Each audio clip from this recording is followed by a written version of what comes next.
Welcome to Super Easy Recipes. Today I'll be making a Nonya chicken curry or Kari Kay.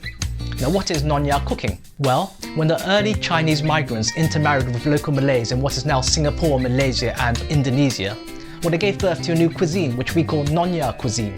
There are other culinary influences too from India and Europe. The chili, which comes from South America, was introduced by the Spanish. Nonya chicken curry is a classic of Nonya cooking. It is a mild and fragrant curry which combines chicken and potatoes. It is often eaten during major celebrations and special events such as weddings and birthdays. Now if you're a fan of curries, then Nonya chicken curry is an extremely handy dish to have in your repertoire. It's relatively quick to make and it's ideal for parties and large gatherings because you can make it in bulk in advance and heat it up just before serving. I got all my ingredients from my local supermarket except for shrimp paste which I got online. You can also get it from your local Oriental or Asian supermarket. The spices you'll need are ground turmeric, cumin, coriander and fennel seeds. You'll also need some dried chili, garlic, a star anise, a few cloves, a stick of cinnamon and some curry leaves. I'll be using 3 large shallots, as well as 2 teaspoons of shrimp paste.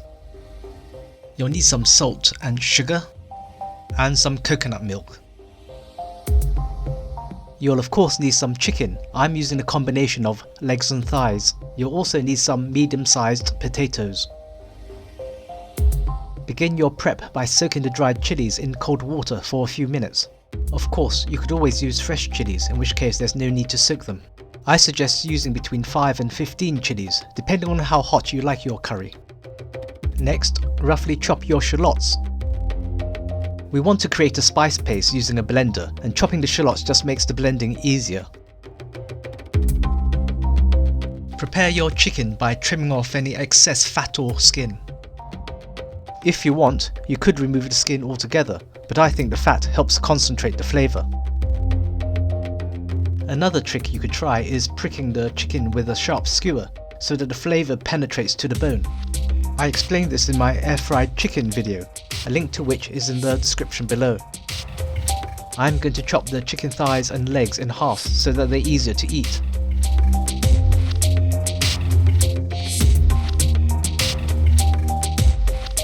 To create the spice paste, I'm going to put the shallots into a blender. Give the garlic cloves a smash and put them into the blender as well, together with the coriander, cumin, turmeric and fennel seeds. Add a little coconut milk to help with the blending.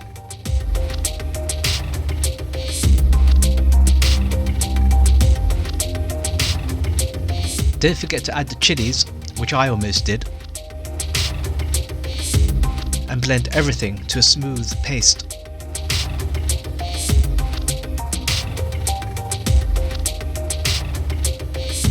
With the prep mostly done, you're ready to cook. In a large saucepan or casserole dish, add a little oil and fry the shrimp paste, just for a minute or so to loosen it up. Now, shrimp paste may be an acquired taste, so you can leave it out if you want, but it really does elevate the dish.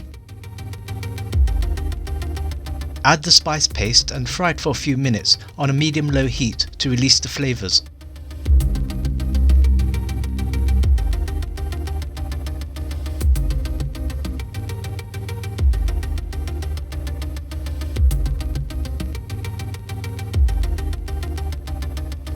Then add the chicken and fry for a few minutes more, again on a medium-low heat.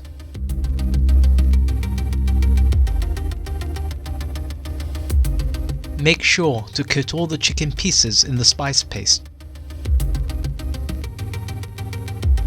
After 2 or 3 minutes of frying, pour in half of the coconut milk and reserve the other half for later.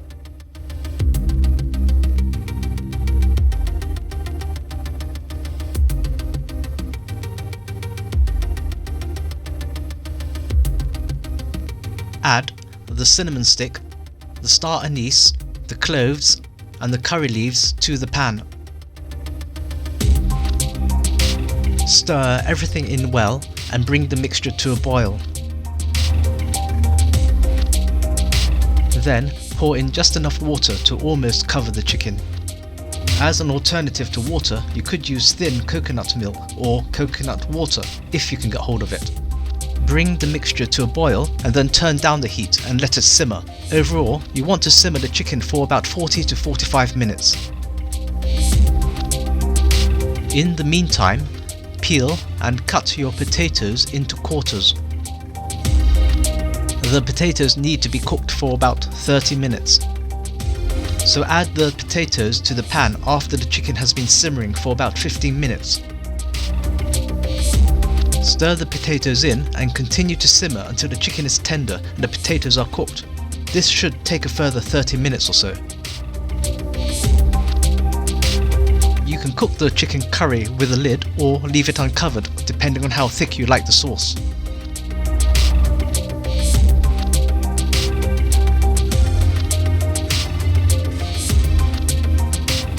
About 30 minutes has passed and you should now add some sugar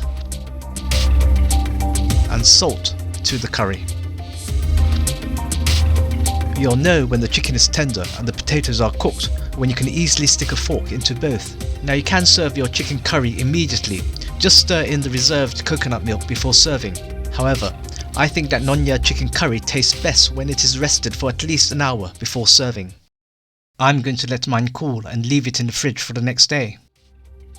As you can see, the sauce has congealed, but it will liquefy again when you reheat it on a medium-low heat. Pour and mix in the remaining coconut milk.